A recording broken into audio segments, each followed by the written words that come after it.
Et bonjour, voici la version express pour graduer une droite quand on connaît deux endroits qui sont déjà gradués.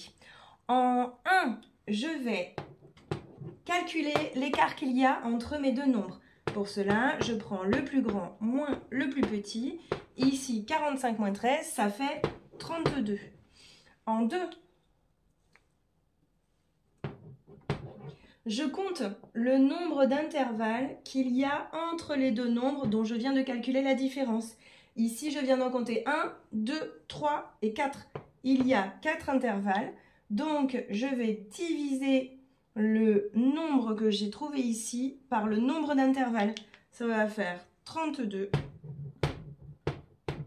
divisé par 4. Et ça fait 8. Et là, bingo, je sais de combien en combien est graduée ma droite. Ça veut dire que ma droite, elle est graduée de 8 en 8. Pour faire la suite, il suffit de faire moins 8 si on va à gauche ou plus 8 si on va à droite. Je m'explique. Ici, 13 pour trouver la graduation précédente. Je vais faire 13 moins 8. Et 13 moins 8, ça fait 5. Et ici, je vais faire 13 plus 8 puisque je vais dans ce sens. Et 13 plus 8, ça fait 21. Et ainsi de suite. Donc là, attention, un 4, c'est pas ma graduation. Hein.